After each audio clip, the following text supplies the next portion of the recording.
And you are on in 3, 2, and 1. Good morning, afternoon, or evening, depending on when you're watching this. This is eLearnChat. Today's topic is social media governance with guest Michelle Winkley, the Chief HR Specialist from OPHR Group. You're listening to eLearnChat, where talk is knowledge. Hello and welcome to eLearnChat, our new podcast featuring prominent leaders, shakers and movers in the e-learning and training industry. Your co-hosts are Rick Zanotti and Terrence Wing.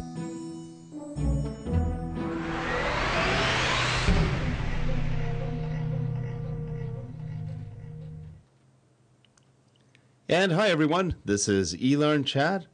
I don't know what episode we're on anymore. I think it's 29 or 30. I think so, somewhere in there. We've done quite a few. We always find out once we actually publish. But in the meantime, how you doing, Terrence? I am doing fine. I was thinking, I don't think we warned Michelle that there was going to be about 10 seconds of silence there before we started. So hopefully she didn't hang up on us thinking that we lost the show. No, it's a little quirk in Wirecast. For some odd reason, we can't hear some of those videos. Yeah. They show up on the recording, but they don't show up live. So I've got to figure out if there's a bug or there's another way around that. But we are live. Second show of the new season. Yay. We've got Definitely. A special guest you introduced, Michelle Winkley. Yes, Michelle and I have known each other for a few years, too, so this is great to finally get her on the show.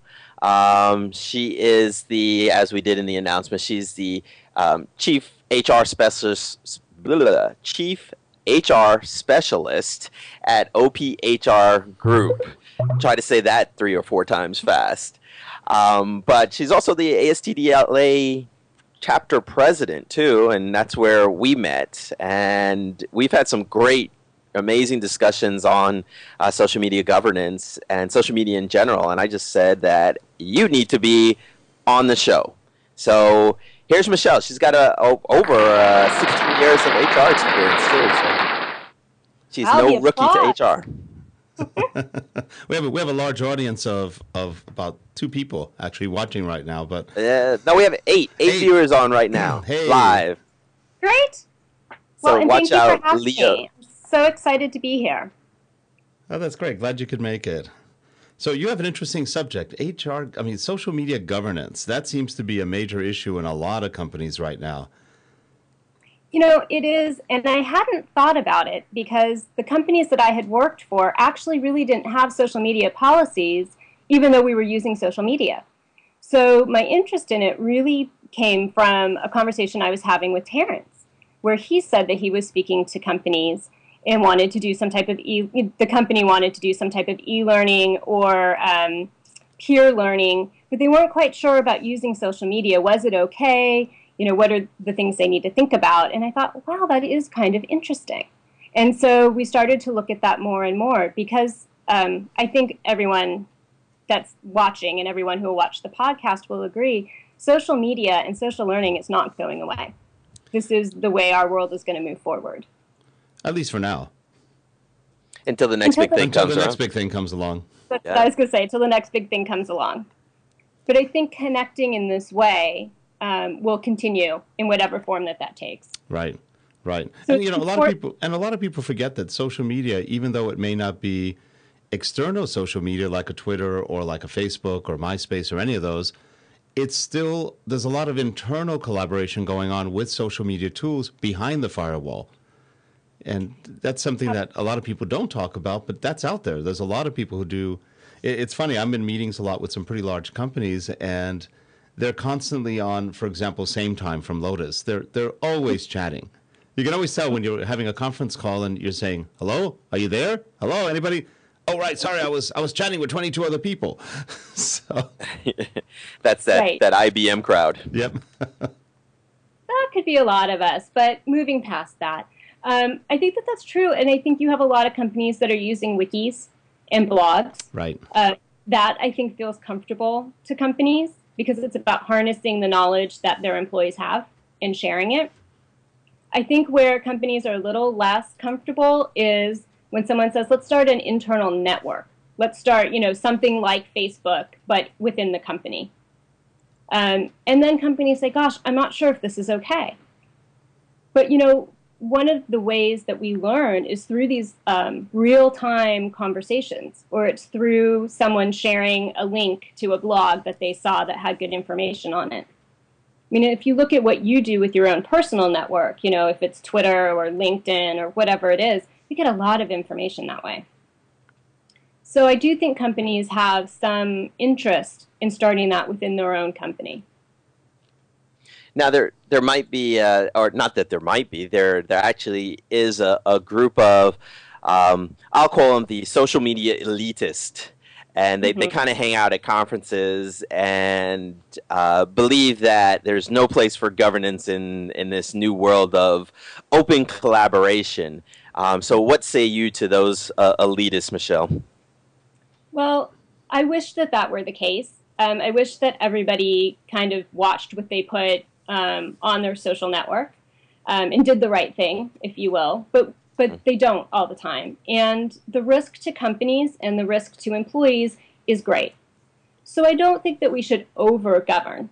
I think over-governance is something that we saw 15 years ago when I started in HR. It was all about what policy do you have in your handbook. I don't think we're there anymore. So to that end, I don't think it's about writing really big policies and having people sign on the dotted line. I do think it's about setting expectations and helping people to understand what behaviors are going to be acceptable in the workplace. So you're not talking about companies restricting social media. You're just talking about an oversight of the process, like any communication process in a company. Absolutely. I don't think you can restrict it. I mean, I think that there's two places where social media is being used by employees. Potentially internally, like we talked about, wikis, blogs, Twitter, Facebook, all of those things. But so many people have their own personal Facebook page, Twitter page, LinkedIn page, where they're talking about their life, and work is a big part of their life. So I don't believe that there is a way to fully restrict social media, social networking in general. So I think you have to learn how to work within that. Now, what's going on with, I read stories all the time that companies are firing individuals who don't have much of a clue about privacy, discretion, or anything else. That is probably the biggest issue right now with social media, or just flat out, it may not even be social media. This is the same individual who'd probably open his mouth or her mouth anywhere, depending where they are, whether it's via an email, whether it's social media, or whether it's just in a pub talking to somebody nonstop. What's the trend there? Because there have been quite a few firings, some of them fairly high profile, of people who, I guess, broke NDAs or whatever else, confidentiality, just by opening their mouths. Absolutely. So the way that I look at this, or to back up, I think the laws really haven't kept up with the rate of change within social media and just what's going on with technology. So there aren't a lot of laws for us to look at and say, here's the law. But there are a lot of laws already existing that give us a hint as to what's appropriate behavior. So kind of to your point, if you start by looking at social media as either the company lunchroom or the after hours, get together where there are employees, if it's coffee or drinks or whatever it is, you look at it that way, there's already things that we know. So we know that harassment can happen even off work, but with coworkers, that a workplace, an employer might have to address. We know that people can make disparaging comments on occasion that come back into the workplace. And we also know that people can share confidential information. When it happens in these traditional areas, such as the lunchroom or out at a restaurant, there's an employee that's bringing it back to the employer to deal with, but it's probably kept within a small circle. So what social media does is it takes something that we've dealt with traditionally, but it enhances its effect. One, because there's a permanent record.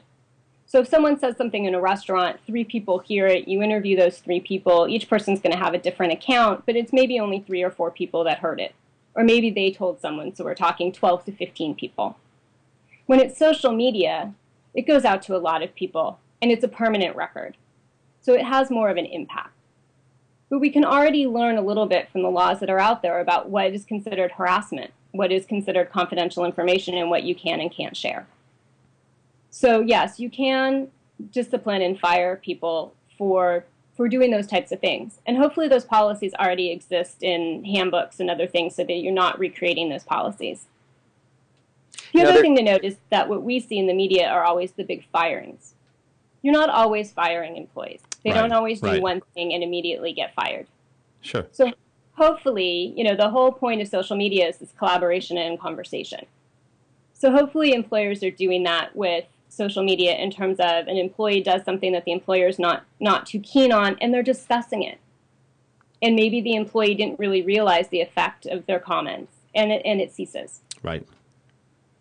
So we hope that things don't always get to this firing point.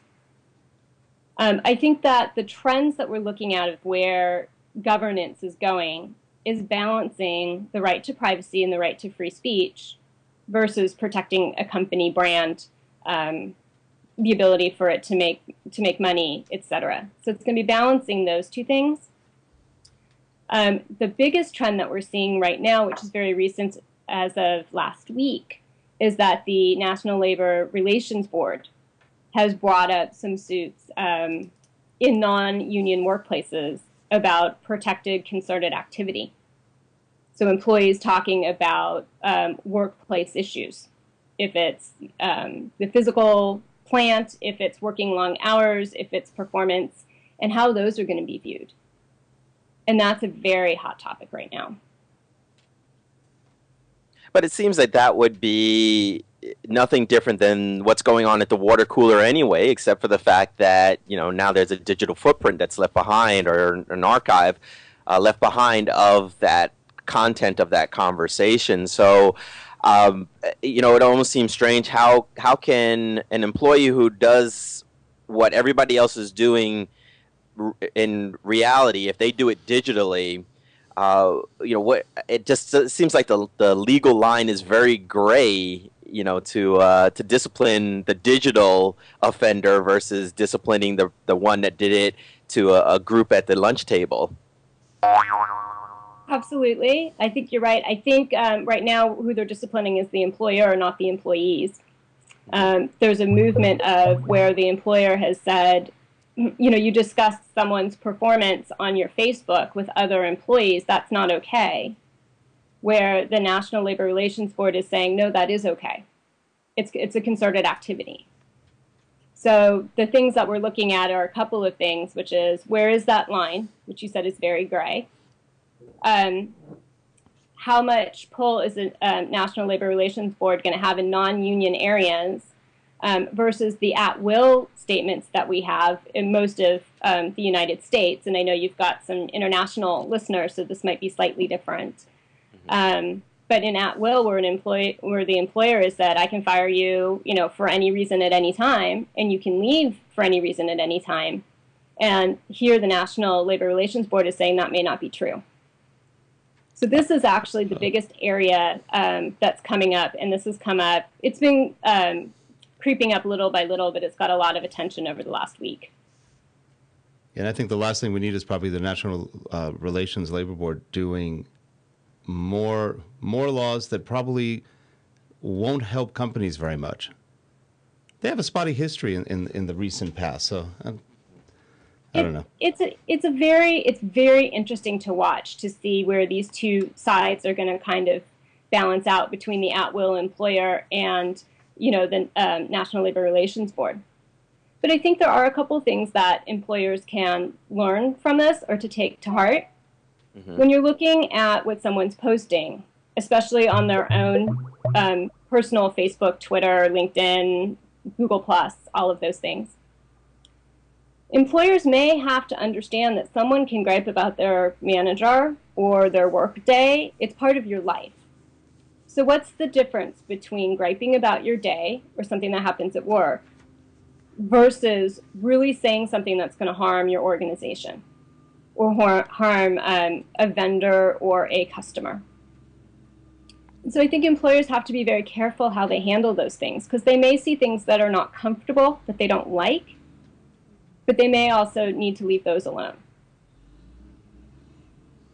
So what's the disparity? I mean, when you look at a company like, I am amazed at Zappos's governance policy, and it reads, "Our social media policy is to trust our employees and for them not to violate this trust." And from the the research I've done, that seems to be exactly their social media policy. And then you can look at a company like IBM has their social media policy posted, and it's a it's a 10-page policy. Where's the disparity? Why the disparity? Is IBM being more careful, and is it a more effective approach, or is Zappos being a little too frivolous and careless, and they're working towards their cultural brand more than they are actually protecting themselves against any risk? Sure. So I think that a lot of it has to do with the company culture. I think Zappos hires folks who are used to using social media. They use it often. It's very open, and it's very open culture.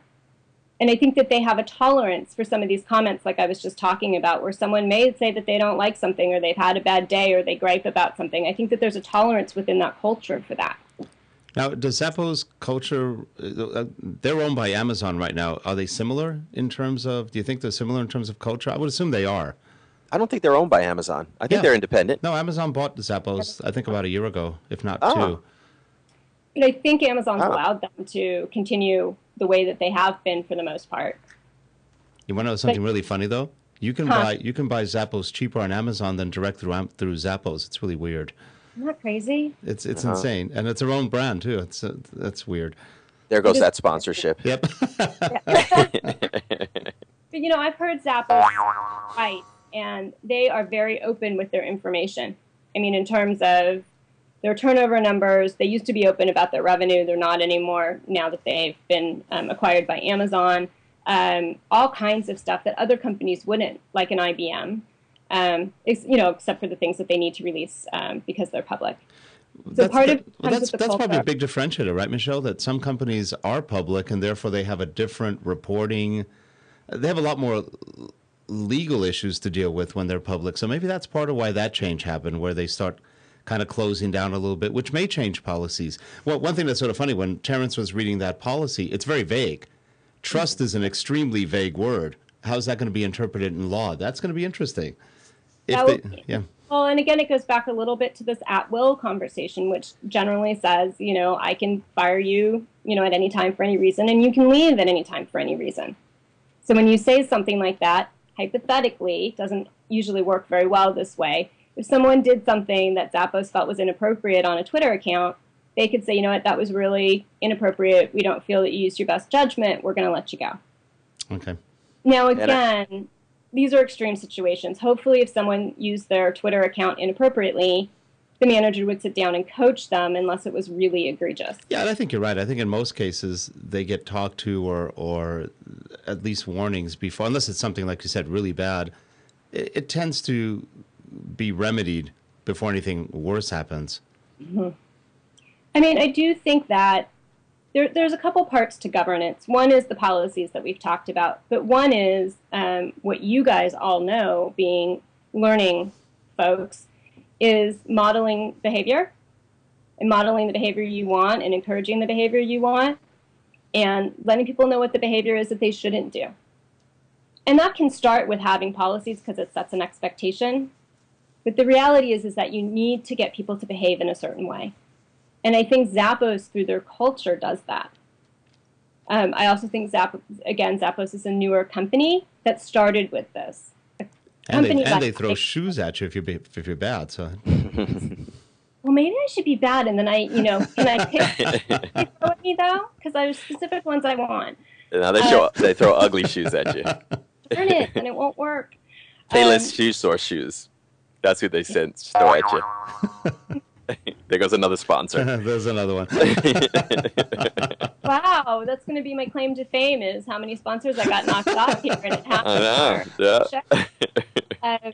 No, I will go back just to IBM real quick. IBM is a very traditional company that started, when we were probably all excited to have a fax machine. Mm-hmm. So it's a different change management process, I think, for a company like an IBM. Yet they are when I think of the pioneers of not only just the creation of social media, but the pioneers of social media, infusing it inside of their culture.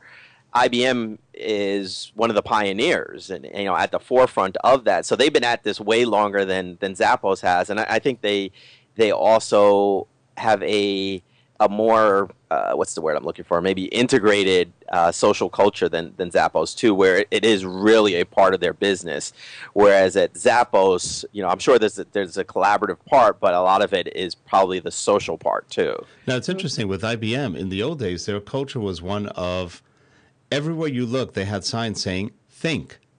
Mm-hmm. It's very interesting. That was part of their culture to try to get people to think, to be a little more engaged in what they were doing and to come up with innovative stuff, which was kind of opposite of what you saw in their real presence, because they were always very starchily suited and very conservative, and just a very different culture externally to what they were trying to do internally. It's interesting. And yeah, they have changed, though. They actually aren't as... I don't think you have to wear a shirt and tie anymore at IBM anymore. Things like that have changed. That's major for IBM. Yeah. I'm all for that approach. If anyone knows me, they know I'm all for that approach. I do think that there should be some type of social media policy, but I think that it doesn't have to be a staunchy policy. It could be something that says, we believe in using social media for learning and collaboration. This is a valuable tool. And as part of our culture, what's important to us is respect, collaboration, and learning. Please use this tool respectfully in a way to do that. And then if you want to go into some other things, I think you should. I think how your policy is written also depends on what your business is. It's very different to be Zappos versus, let's say, a healthcare organization that has medical records. Right. I would want a much stronger policy saying that, under no circumstance can you divulge anything about a patient, even not using their name, on your social media site. Right, because you probably have a lot of lawyers just watching for that kind of stuff, just because it will happen. Yeah. It absolutely will happen. So I think how you write your policies and how many policies you need depends a little bit on what you do. So if you were to kind of give a handful of tips to our listeners who are either they're in a social media environment without a policy, or they are in one with a policy, what tips would you give them to sort of move forward? Like what do they need to watch out for, and what do they need to do in order to use this platform successfully? So there's 4 areas, and again, I just want to start by saying I absolutely believe in using social media in the workplace. So the policies that you're writing are to help people use it effectively and appropriately. It's not to keep people from using them. Again, unless you're in some type of environment where it would be inappropriate. I think those are extremely few. So the things that you want to do is you do want to have a policy. I would have a standalone social media policy, which again explains why you use social media, how it connects with the culture, and then any really important parts, such as we expect you to keep confidentiality, please realize you're responsible for what you post, those types of things. Along with the policies, I would also put into place, if you do already have existing policies, such as a confidentiality policy where it says, you cannot speak about confidential matters, I would make sure to put in there blog about or post to social media. So I would go the policy route. I don't think they need to be staunchy policies, but I would go the policy route because, 1, it sets an expectation, and 2, if something does happen, you are going to need to present that you had policies that someone didn't adhere to. The bigger thing for me, again, is training.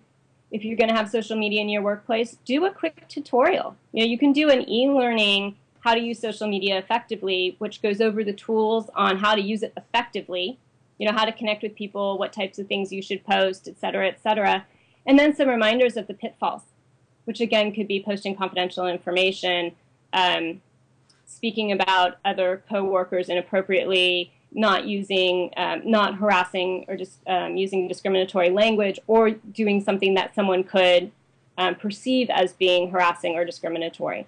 So I'm a big proponent of training to go with the social media. The next thing is if you're using social media within your workplace, so you have a wiki, you have a blog, you have a Yammer, or you're using Google Plus, something like that, if you are going to put a moderator in there, make sure people know that, hey, this chat is moderated. And let them know that the reason the moderator there is to make sure there's great content, to connect people, and to make sure that it connects with, or that it adheres to our policies.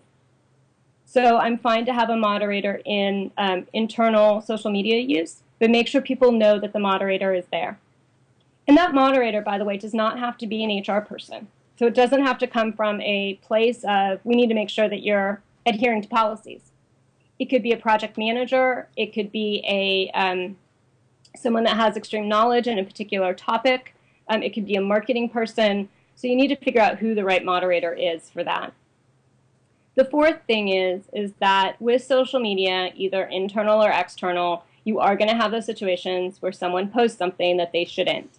And I think the biggest example of this is the Domino's Pizza Boogergate. Yes, they called it Boogergate. Where, I know, everything has a gate now, right? 2 employees took a video of them putting cheese up their nose and then putting the cheese in a sandwich that was going out to a customer. And then that got posted in YouTube. It was taken down quite quickly, and the company responded. But the time to response, there were 1 million hits on that video. 1 million people saw that video. So you have to be ready to respond when the inevitable happens, and it probably will. It may not be Boogergate, but someone's going to post something. I think we should fire the 1 million people that watched the video and not the 2 that did the stupid video. Oh, I don't know. I may disagree with you on that. But you need to respond quickly, and the response may be different than the way we used to respond in the past. You know, in the past, it was a press release. It was something in a newspaper.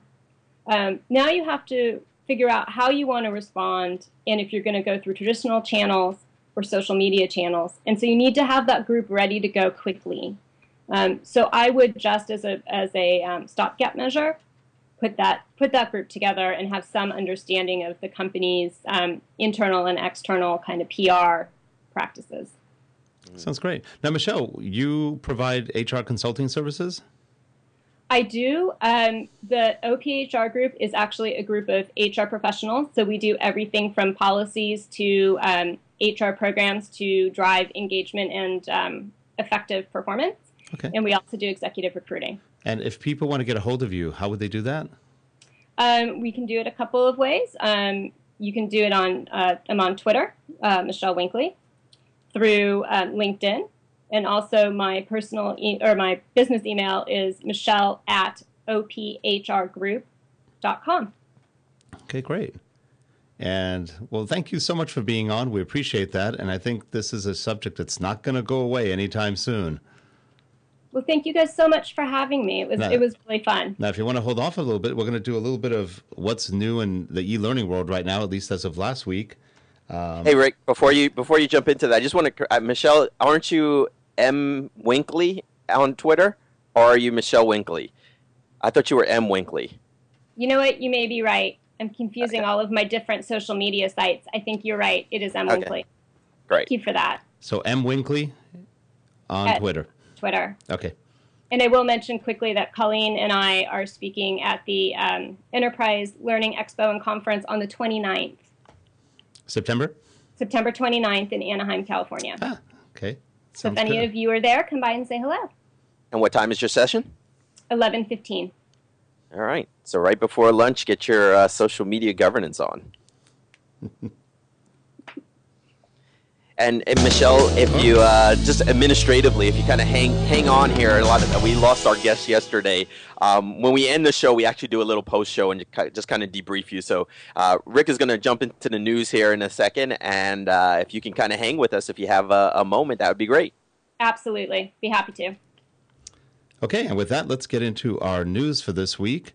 Something that happened this week: Lectora released their new version 10.5 of Inspire and Publisher, and what they've added in this one is a lot more, I guess, animation capability, avatars, some other things that warrant, I guess, a 0.5 release. So it looks pretty good, and that is a free upgrade to anybody who is on support. And if not, it's probably a chunk of money. But anyway, that just got released this week, and It's hard to keep track of all the new releases. I hate this new trend of everybody doing a 10.5 or a 1.5 or a 2. It's like, oh, come on. That's just more money. Let's just do a real version number, and let's not do the points anymore. I think But the difference between Lectora and Adobe is that Lectora did it for, if you have it, it's free. Adobe did it as a paid upgrade. That's right, which I think is a little tacky, but I the agree. products aren't that cheap. Another bit of information, let's see. I think it's Calidus or Calidus. They bought Rapid Intake. Now, if you've done a lot of the shows, you probably know Garen Hess from Rapid Intake. Congratulations to Garen. He's out of Salt Lake City. Actually, he's out of Provo, Utah. And I know he was always looking to do something bigger with what he had, and this is great. So good for him. And they bought them partly because they were really looking at mobile learning and Calidus, not sure how you pronounce that one. They are pretty big in that space and wanting to get bigger. So that was some good news for Garen. Congratulations to his brother and rest of the people there. And let's see, media semantics. If you've never worked with Character Builder is, I don't know, what is it, a $200-300 product? They do a really good job of creating either cartoon or avatars from pictures. Unlike other avatar creation software, which costs $5,000, $10,000, $15,000. Oh, don't go there. I won't go there. I can get Terrence going on that one pretty quickly. We're not going to have any sponsors by the end of the show. Slowly, Terrence turns step by step. But anyway, yeah, you can do some really nice character building for not that much money, and their new version supports ActionScript 3. It is a lot faster. Things work really nicely with it, and we actually have it. We've started using it. It's pretty cool. Great job. For the money, it's great. Not a bad way to go. And finally, Terrence and I are going to be somewhat more famous, or infamous, I'm not sure which. But we are going to be filming our live show at DevLearn 2011 on November 2nd through 4th. We're going to be doing a show with Brent Schelenker. We all know Brent. So he'll be on the show as our special guest, but I think we're going to be allowed to film throughout different parts of the show and then be able to transmit either live or record in a recorded format. So we can transmit to anybody who's out there who couldn't make the show. We'll be able to transmit some of it, have some interviews on the fly with people maybe in their booths, and have a little bit of fun. So Terrence and I will be stomping around DevLearn 2011 in Vegas. Yeah. Michelle, you going to be there? No, I'm not. Not actually. That one? No, I'm presenting at ASTD San Diego in the beginning of November. Great. And that sounds good. Awesome. Well, I wanted to make sure we gave a little bit of props here to some of our chat room folks. We kind of went through that conversation really fast. Michelle was giving us some great information, but David, who's Bellowit in the chat room, he had stated that his org started a blog and allowed people to post anonymously about employee benefits. Needless to say, they got some pretty ugly comments and switched to logging comments to employees' name and ID. So I just wanted to make sure we, he wrote that in the chat room. So I wanted to make sure that we got that on the recording. Sounds good. Any other comments in the chat room? Well, I don't want to lose another sponsor here, but a potential sponsor. But there were some comments about this newer authoring tool that's out, but we'll leave that off the recording. Okay. Because they may be a potential sponsor, so I don't know, probably not. But that was pretty much it in the chat room. But you know what? We do bite the hand that feeds us, so it's okay, Terrence. We do. We definitely do. And that perhaps that's the good thing. It's kind of like politics. If you have a bunch of sponsors on your TV show, then you got to watch what you say. But for us, we don't have sponsors. Everything comes out of our pocket. So we're journalists. The heck with them, right? We're acting like real journalists. We're actually doing our job. Exactly. So what the guy say? If they want to calm us down, Rick and I can be bought. So. But sponsor us really and we'll calm down. And Michelle probably knows lawyers to protect us, so this is good. That's right. Absolutely. And I think that's it from the chat room. So great. Thanks for the news this week, Rick. Oh, you're That's welcome. awesome. Rick and I are flip-flopping every week with who puts together the news stories. If you have a news story, please email us. I guess we don't have an official email yet for the show. No, we can do it through Twitter, but yeah. You know what? We have the Facebook page.